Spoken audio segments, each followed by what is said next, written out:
పంచాయతీ కొమరాడపేట గ్రామంలో శనివారం సాయంత్రం వీచిన ఈదురు గాలులకు భారీగా జీడి మామిడి తోటలు నేలకొరిగాయి.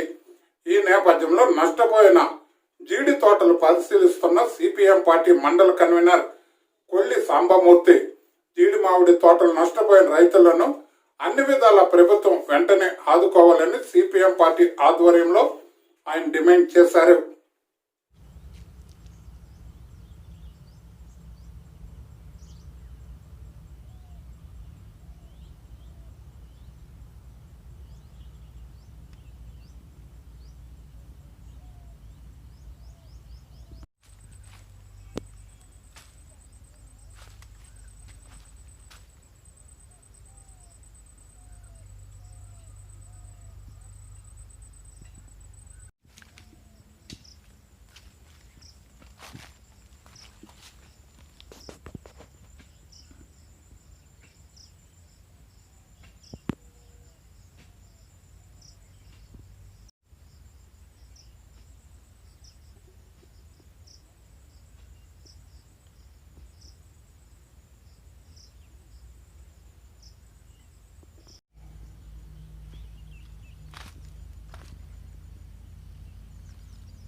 విజయనగరం జిల్లా కొమరాడ మండలం దేవకోన పంచాయతీ కోమిట్లపేట గ్రామంలో ఈరోజు ఏప్రిల్ 3వ తేదీ శనివారం సాయంత్రం విపరీతమైన గాలులు వాన కురడంతో జీడి మామిడి విపరీతంగా నష్టం జరిగే పరిస్థితి ఉంది. ఈరోజు చేతికొచ్చిన పంట పువ్వు పుంజ కాయతో ఈరోజు జీడి కానీ మామిడి కానీ విపరీతంగా నేల కొరిగే పరిస్థితి ఉంది. ఇలాంటి సందర్భంలో స్థానిక ఐటీడీ అధికారులు కానీ హార్టికల్చర్ అధికారులు కానీ వెంటనే స్పందించి ఏదైతే కొమరాడ మండలంలో గిరిజన పంచాయతీలు ఉన్నాయో చినకేర్జల, దేవకోన, పెదశాఖ, సోలపదం, ఉలిపిరి, గుణతీలేసి పంచాయతీలు అన్నీ కూడా పర్యటించి ఎక్కడైతే జీడి మామిడి పూర్తి నష్టం జరిగిందో వాటిపై ఒక అంచనా వేసి గిరిజనులు ఆదుకోవాలని చెప్పి సందర్భంగా తెలియజేస్తున్నాం. గత సంవత్సరం పూర్తిగా జీడి పిక్క బతుకు పక్క అనే పరిస్థితిలో గత సంవత్సరం ఎటువంటి జీడి పంట కూడా రాని పరిస్థితి ఉంది. ఈరోజు జీడి పంట వచ్చిందంటే ఈ ప్రకృతి ఈ గాలికి పూర్తిగా నేల కొరిగే పరిస్థితి ఉంది. ఇలాంటి సందర్భంలో ఐటీడీ అధికారులు స్పందించి గిరిజనులకు అన్ని విధాలుగా ఆదుకునే విధంగా పంట నష్టపరిని అంచనా వేసి జీడి పిక్కలకి మామిడికాయలకి వెంటనే నష్టపరిహారం ఇచ్చి గిరిజన రైతులకు అన్ని విధాలుగా ఆదుకోవాలని చెప్పి తెలియజేస్తున్నాం. ఈరోజు బంగారంపేట గ్రామంలో పరిశీలించిన సందర్భంగా ఈ జీడి తోటలో పూర్తిగా ఇరిగిపోయిన పరిస్థితి ఉంది. ఇక పూర్తిగా నేల కొరిగి ఉంది. పువ్వు పుంజ పూర్తిగా అందుకొచ్చిన దశలో నేల కొరింది కాబట్టి వెంటనే అధికారులు స్పందించి పర్యవేక్షించి గిరిజనులు అన్ని విధాలుగా ఆదుకోవాలని చెప్పి తెలియజేస్తున్నాం. నా పేరు కొల్లి సాంబమూర్తి, సిపిఎం పార్టీ మండల convener Komarada. Peddapalli Godavari Perry point లో పైశాచికత్వం చూపిస్తున్న మానవ మృగాలు. వివరాల్లోకి వెళ్తే చర్ల మండలంలోని పెద్దపల్లి గోదావరి చెర్రీ పాయింట్ లో నిర్వాహకుల పైశాచికత్వానికి అంతే లేకుండా పోయింది. మూగజీవాలను కబేలాలకు తరలించే క్రమంలో పడవకు కట్టి లాక్కెళ్తున్న ఈ సంఘటన చూసే చూపరులను కంటతడి పెట్టిస్తుంది. సంబంధిత అధికారులు స్పందించి ఈ రవాణాను ఆపాలని స్థానికులు కోరుతున్నారు.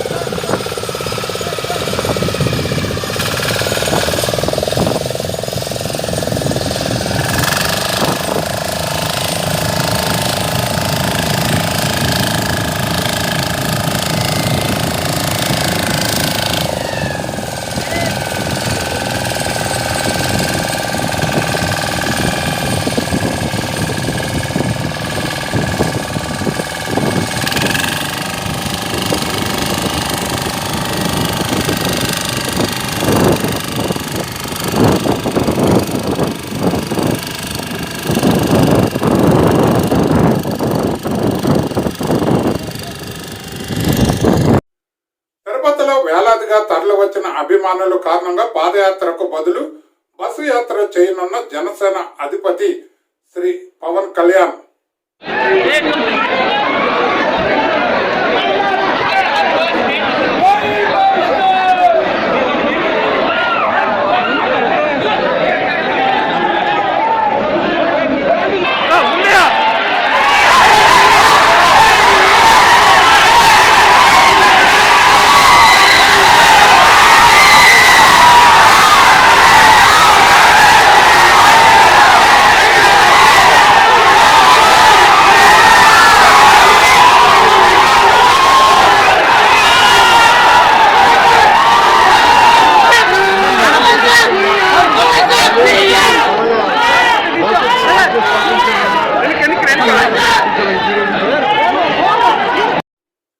Visakha port trust chairman Rammohan Rao media సమావేశంలో మాట్లాడుతూ విశాఖ పోర్టు ట్రస్ట్ వార్షిక నివేదిక తెలియజేశారు.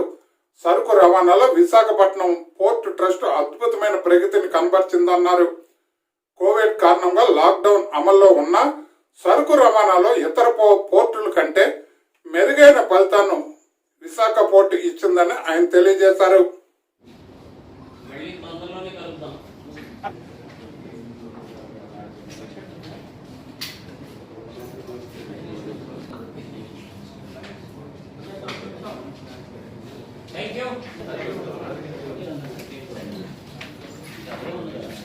ఎనిమిది కోట్లు ఖర్చు పెట్టి మెకానికల్ డస్ట్ సప్రెషన్ సిస్టమ్ ద్వారా స్ప్రింక్లర్స్తో ఎప్పటికప్పుడు ప్రతి గంట ప్రతి 2 గంటలకి వాటర్ స్ప్రే చేసి ఎప్పటికెక్కడికి ఐరన్ ఓర్ కానీ బొగ్గు కానీ వీటి స్టేక్స్ మీద వాటర్ చల్లడానికి 8 crores ఖర్చు పెట్టి చేస్తూ ఉన్నాం. ఇదే కాకుండా 3 కోట్లు ఖర్చు పెట్టి 1,02,000 చెట్లు ఈ సంవత్సరం మనం నాటుతున్నాం. ఇదే కాకుండా మనం truck and tyre washing facilities ఉన్నాయి. తర్వాత మనం మున్సిపల్ వాటర్ సముద్రంలోకి వస్తున్న వాటర్ మేము డైవర్ట్ చేసి ఎస్టీపీ కన్స్ట్రక్ట్ చేసాం. దాన్ని ఇంకా స్ట్రెంగ్తన్ చేసి ఇంకా ఎక్స్పాండ్ చేయటానికి కూడా ఈ సంవత్సరం మనం ప్లాన్ చేస్తున్నాం. అదే కాకుండా పోర్ట్ డాక్ ఏరియాలో ఎన్నైతే రోడ్లు ఉన్నాయో ఆ రోడ్లన్నీ పాట్ హోల్స్ లేకుండా ఇంటర్నేషనల్ స్టాండర్డ్స్కి అనుగుణంగా, తర్వాత డ్రైనేజ్ సిస్టమ్ మంచిగా ఉండేలాగా నెక్స్ట్ 2 yearsలో మన విశాఖపట్నం పోర్ట్ని international standards smart and sustainable పోర్ట్గా చేయడానికి మేము ఒక నిర్ణయం తీసుకున్నాం. మొన్న మా సెక్రటరీ గారు వచ్చారు, డిపార్ట్మెంట్ సెక్రటరీ గారు, గవర్నమెంట్ ఆఫ్ ఇండియా. ఆయన కూడా మన రోడ్లు కానీ పొల్యూషన్ కానీ తర్వాత డ్రైనేజ్ కానీ ఇవన్నీ ఇంటర్నేషనల్ స్టాండర్డ్స్ తీసుకురావాలని మాకు ఒక డైరెక్షన్ ఇచ్చారు.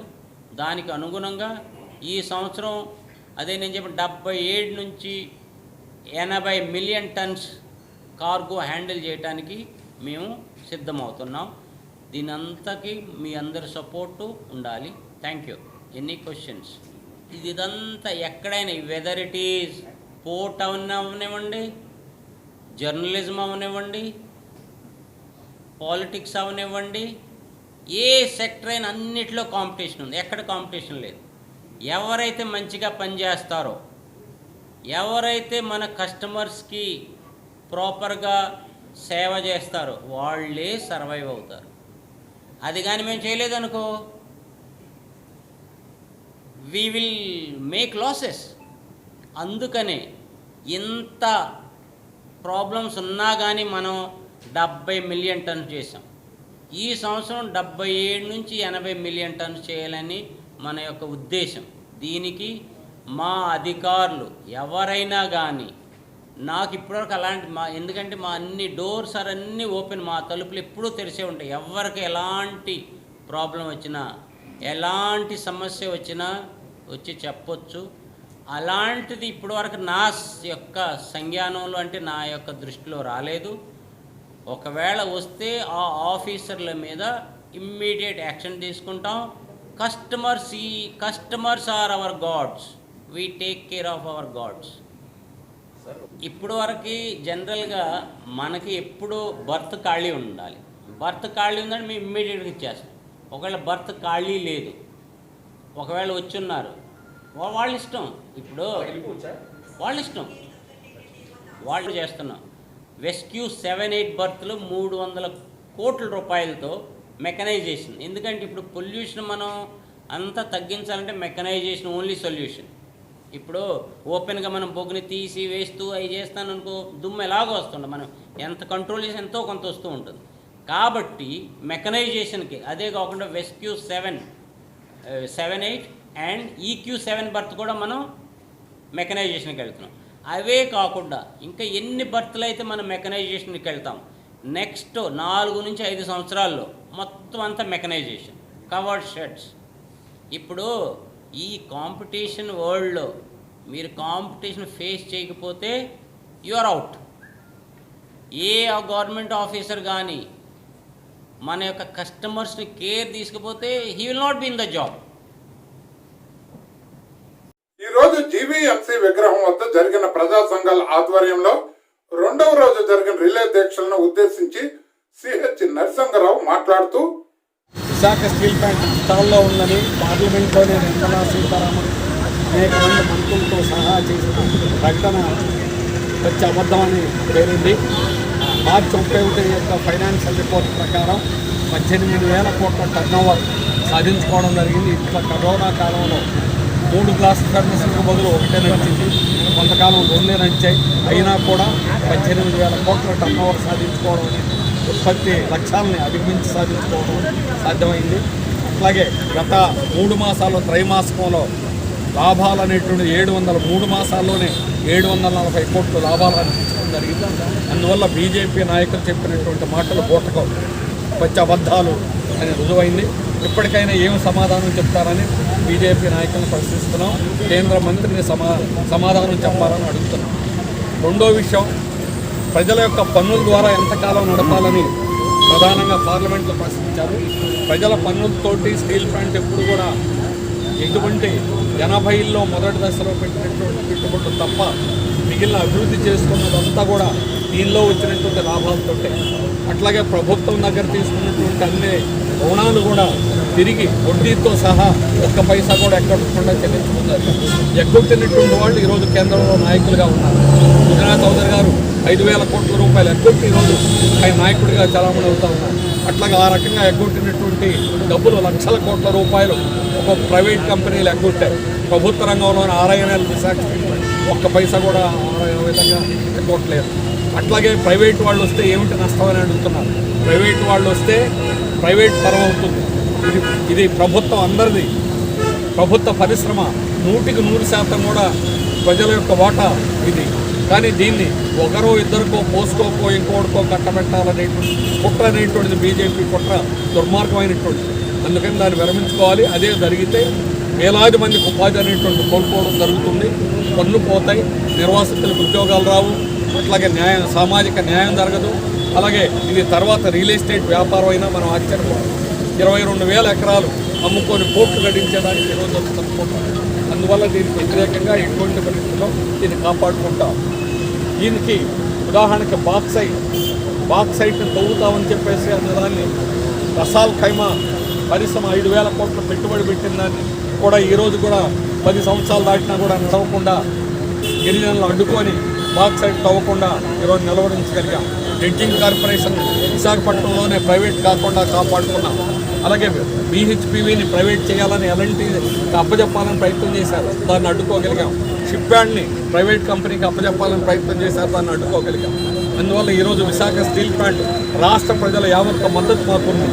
అలాగే అన్ని రాజకీయ పార్టీల మద్దతు మాకుంది. మేము ఎటువంటి పరిస్థితుల్లో నుండి ఖచ్చితంగా కాపాడుకోగలం.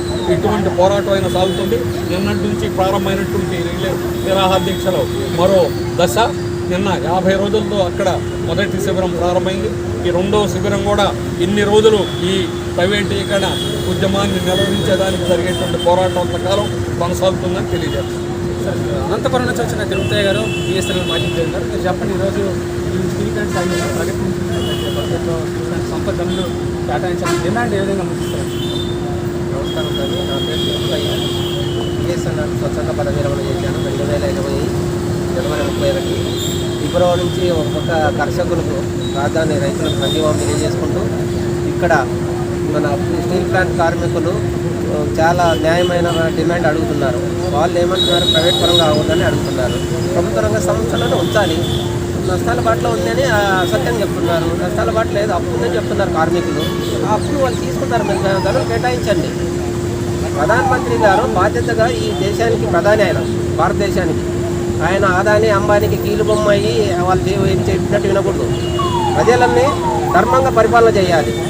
బాధ్యతలు హక్కులు కలిసి ఉంటాయండి. బాధ్యత ప్రభుత్వాన్ని, కేంద్ర ప్రభుత్వాన్ని, హక్కులు ప్రజలవి. వాళ్ళ హక్కుల్ని బాధ్యతగా ధర్మ పరిపాలన చేస్తూ హక్కులు కాలరాయకుండా ధర్మంగా పరిపాలన చేయాలి. అది ప్రభుత్వంది, కేంద్ర ప్రభుత్వం, ప్రధాని గారి బాధ్యత. అందువలన ఇది ప్రభుత్వ రంగ సంస్థగానే ఉండాలి, ప్రైవేట్ పరం అంటే ఒప్పుకోము. బిఎస్ఎన్ఎల్ ఇప్పుడు సర్వనాశనం చేశారు. విశాఖ జిల్లా గాజువాక నియోజకవర్గం 72వ వార్డు ఉడా కాలనీ వాసులు కల నెరవేరింది.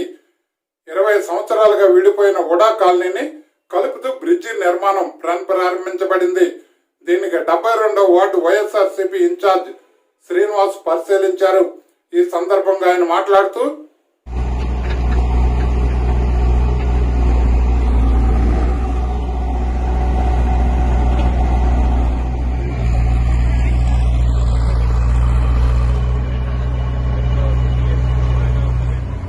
అందరికీ నమస్కారం అండి.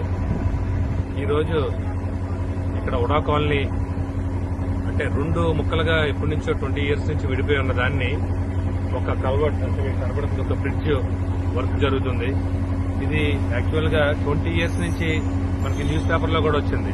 20 సంవత్సరాల కల్లా నెరవేరే వేళని చెప్పి హెడ్డింగ్స్ తో సహా వచ్చింది.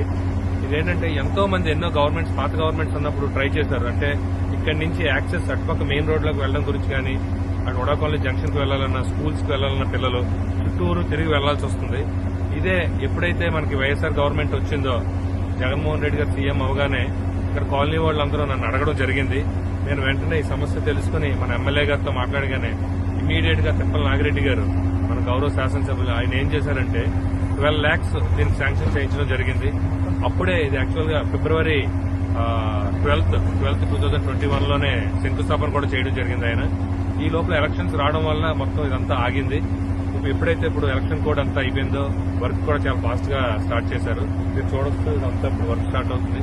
ఆల్మోస్ట్ 2 months లో ఈ బ్రిడ్జ్ కూడా కంప్లీట్ అయిపోతుంది. అండ్ వన్ మోర్ థింగ్ ఏంటంటే, రోజు మనకి ఎండలు చాలా ఎక్కువ ఉన్నాయి. ఈ రోజు వర్క్ ఎప్పుడైతే ప్రారంభోత్సవం అయిందో చినుకులు కూడా పడిన శుభసూచకం ఇదంతా. సో ఇక్కడ కాలనీ వాళ్ళందరూ కూడా చాలా హర్షం వ్యక్తం చేస్తున్నారు. నాకు ఈ అవకాశం ఇచ్చినందుకు కూడా నేను వీళ్ళందరికీ రుణపడి ఉంటాను. Thank you so much.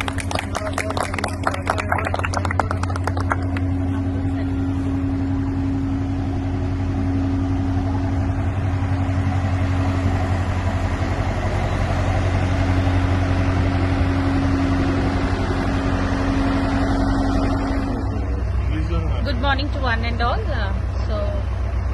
I would like to thank the YSR government which has made this construction of the bridge possible, and I thank our MLA Garu, Nagireddy Garu. Really, we are indebted to him. And under the leadership of Vasu Garu, before the election, the work had the foundation had been laid, and the construction of the bridge was sanctioned. So I thank each and everyone who has contributed their efforts for the construction of the bridge. And since 20 years, actually, the planning of the bridge had been going on. But till then, no one had taken any initiative. But the YSR government, under the leadership of Dr. MLA Garu, Nagireddy Garu, this has been sanctioned, and now the bridge is being laid. And this is the eyewitness which we can see, and it has become easy for all the people who are dwelling here. They can go easily wherever they want, and even the Timpani students and the students of all the schools can go easily to their schools and to their destination. I thank each and everyone, and I thank even the people who have gone. Under the leadership of Vasu Garu, our corporator, in charge. I thank him. In charge of the 72nd ward, Vasu Garu, who has made all his efforts, and I thank him, and I thank all the people who are dwelling here. Thank you, one and all. Ramachandrapuram మండలం తోటపేట గ్రామ పంచాయతీ పాలకవర్గ ప్రమాణ స్వీకారం ఘనంగా నిర్వహించారు. ఈ కార్యక్రమానికి రాష్ట్ర వెనుకబడిన తరగతుల సంక్షేమ శాఖ మంత్రి చెల్లిపోయిన శ్రీనివాస్ వేణుగోపాలకృష్ణ తనయుడు నరేన్ హాజరయ్యారు. ఈ సందర్భంగా నరేన్ మాట్లాడుతూ, సభకు నమస్కారం. సభాధ్యక్షుడు శ్రీ రామసేన్ పురుషోత్తం నూతనంగా సర్పంచ్గా పదవి బాధ్యతలు స్వీకరించిన కామరాజు గారు, ఉప సర్పంచ్ వెంకటేశ్వర గారు, అలాగే అందరికీ కూడా మనస్ఫూర్తిగా నా శుభాకాంక్షలు తెలియజేస్తూ,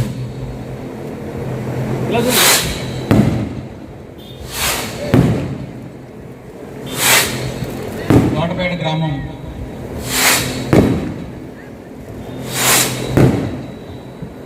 ఆది నుంచి కూడా చాలా బలాబలాలు సమానంగా ఉంటూ కాస్త క్లిష్టమైన పరిస్థితులు ఎదుర్కొని ఎలక్షన్లలో విజయం సాధించిన తర్వాత అందరూ ఒక తాటిగా వచ్చి కలిసిమెలిసిగా ఉంటూ పార్టీని బలోపేతం చేస్తూ 2 సంవత్సరాల్లో మంచి అభివృద్ధి పనులన్నీ చేపట్టగలిగాం. అయితే లోకల్ బాడీస్ అనేది ఒక క్షణం వాళ్ళ ఆపలేదు. ఒకసారి ఆపనమ్మా, ఒకసారి ఆపనమ్మా. గౌరవ ముఖ్యమంత్రి వర్యులు శ్రీ వైఎస్ జగన్మోహన్ రెడ్డి గారు 151 సీట్లతో మన ప్రభుత్వాన్ని స్థాపించిన తర్వాత Visakha Payakaraopeta TDP polit bureau సభ్యురాలు వంగలపూడి అనిత మీడియా సమావేశంలో మాట్లాడారు. జెడ్పీటీసీ, ఎంపీటీసీ ఎన్నికల బహిష్కరణపై టీడీపీ అధినేత నిర్ణయాన్ని స్వాగతిస్తున్నామని ఆమె అన్నారు. అప్రజాస్వామికంగా విడుదల చేసిన అది నోటిఫికేషన్ అనాలో, షెడ్యూల్ అనాలో, వాట్ ఎవర్ ఇట్ మేబీ, అంటే అర్జెంటుగా అనౌన్స్ చేసిన ఎలక్షన్స్కి దూరంగా టీడీపీ పార్టీ ఉండడం అని తీసుకున్న నిర్ణయానికి మేమందరం కూడా స్వాగతిస్తున్నాం. ఎందుకంటే ఓవరాల్గా చెప్పాలంటే ఈరోజు సిచ్యువేషన్స్ చూసుకుంటే నీలం సహానీ గారు లాస్ట్ టైము 9 గంటలకి మార్నింగ్ ఛార్జ్ హ్యాండ్ ఓవర్ చేసుకొని సాయంత్రం 8 గంటలకల్లా ఆవిడ ఎలక్షన్ నోటిఫికేషన్కి సంబంధించి ఎంపీటీసీ, జెడ్పీటీసీ ఎలక్షన్స్ పలానా రోజున ఎలక్షన్ జరుగుతుంది, పలానా రోజున కౌంటింగ్ జరుగుతుంది అని చెప్పి ఆల్రెడీ అనౌన్స్ చేసేశారు. చేసిన తర్వాత ఆల్ పార్టీస్ మీటింగ్ పెట్టడంలో ఉన్న అంతరార్థం ఏంటి అసలు? సో ఇటువంటి నేపథ్యంలో నిమ్మగడ్డ రమేష్ కుమార్ గారు ఉన్నప్పుడే ఎలక్షన్లు చేసే విషయంలో చాలా ప్రాబ్లమ్స్ ఫేస్ చేయాల్సి వచ్చింది ఆయన ఉన్నప్పుడు. అటువంటిది ఈరోజు నీలం సహాని అనే వ్యక్తి గవర్నమెంట్ జేబులో ఉన్న వ్యక్తి అనుకోండి, నేను జగన్మోహన్ రెడ్డి జేబులో వ్యక్తి ఆవిడ, జగన్మోహన్ రెడ్డి చేతిలో కీలుబొమ్మ ఆవిడ. సో అటువంటి సందర్భంలో అటువంటి ఎలక్షన్ కమిషనర్ ఈరోజు చేసి ఎలక్షన్ నిర్వహిస్తారంటే ఒకసారి మేమందరం కూడా ఆలోచించుకోవాల్సిన అవసరం ఎంతైనా ఉంది. ఎందుకంటే తెలుగుదేశం పార్టీ అని పేరెత్తితేనే ఈరోజు అక్రమ కేసులు పెట్టడం, వాళ్ళ ఆర్థిక మూలాల మీద దెబ్బలు తీయటం, బెదిరించడం, ప్రలోభాలు పెట్టడం, ఓవరాల్గా చెప్పాలంటే వాళ్ళ ఉనికికే ఇబ్బంది కలిగేటట్టుగా వైఎస్ఆర్సీపీ రౌడీలందరూ కూడా తెలుగుదేశం పార్టీ కార్యకర్తల మీద పడుతున్నారు. బికాజ్ ఎందుకంటే పోలీస్ వ్యవస్థ వాళ్ళ చేతిలో ఉంది, ప్రభుత్వ రంగ వ్యవస్థల చేతిలో ఉన్నాయి, ఎలక్షన్ కమిషన్ వాళ్ళ చేతిలో ఉందని ఒకే ఒక కారణంతో ఈరోజు తెలుగుదేశం పార్టీ కార్యకర్తలను కాపాడుకోవాల్సిన అవసరం కూడా ఎంతైనా ఉంది. ఎందుకు ఈ మాటలు చెప్తున్నాం అంటే మళ్ళీ చెప్తున్నా, మాకు రీసెంట్గా ఎంత బలవంతపు ఉపసంహరణలు జరిగినాయి అంటే ఉపసంహరణలు బలవంతంగా చేయించారు, తిరస్కరణలు అంతకన్నా డెలిబరేట్గా చేసి పడేశారు ఇక్కడ ఉన్న అధికారులు కూడా కొంతమంది. నక్కపల్లి డొంకాడ విషయమే మీకు చెప్తున్నా. నక్కపల్లి డొంకాడలో మాణిక్యం గారని ఎంపీటీసీ క్యాండిడేట్ వేశారు. ఆయనకి సంబంధించి ఇంటి పన్ను కట్టేసినా కూడా ఇంటి పన్ను కట్టలేదని చెప్పి రిజెక్ట్ చేశారు. ఎంపీటీసీ ఎలక్షన్లో అభ్యర్థికి ఇంటి పన్నుకి సంబంధం ఏంటండి? ఒకసారి మనం కూడా ఆలోచించుకోవాలి కదా. అంటే అంత దారుణమైన తిరస్కరణలు జరిగినాయి, ఉపసంహరణలు జరిగినాయి, బెదిరించారు. ఆఖరికి బాపిరాజు కొత్తపల్లిలో మా ఎంపీటీసీ క్యాండిడేట్ వాళ్ళ భర్త ఉద్యోగం తీయించేశారు. ఇలాంటి సందర్భాల్లో కార్యకర్తలు ఎవరు ఇబ్బంది పడకూడదు. అదేవిధంగా ఇటువంటి ఎంత అప్రజాస్వామికంగా జరిగిన ఎలక్షన్స్లో మేము పార్టిసిపేట్ చేసి మా తాలూకా ఇజ్జతని మేము తీసుకోకూడదని ఒకే ఒక కారణంతో చంద్రబాబు నాయుడు గారు తీసుకున్న నిర్ణయాన్ని మేమందరం స్వాగతిస్తున్నాం. ఇంకో ఎగ్జాంపుల్ చెప్పాలి, ఎస్రాయవరం మండలం ఉంది. ఎస్రాయవరం మండలంలో ఎంపీపీ బీసీ రిజర్వ్డ్, మీరు అందరూ తెలుసుకోవాలి, బీసీ రిజర్వ్డ్. ఇదేంటి? అంబేద్కర్ గారు రాసిన రాజ్యాంగం ప్రకారం రోస్టర్ ప్రకారం స్థానిక ఎలక్షన్స్లో కులాల వారీగా వచ్చే రిజర్వేషన్స్ ఇవి. ఈరోజు బీసీఏ పోటీ చేస్తున్నారు ఎంపీపీ అభ్యర్థి. ఈనాటి వార్తలు ఎంతటితో సమాప్తం. తిరిగి మరిన్ని వార్తా విశేషాలతో తదుపరి బులెటిన్లో కలుసుకుందాం. అంతవరకు సెలవు, నమస్తే.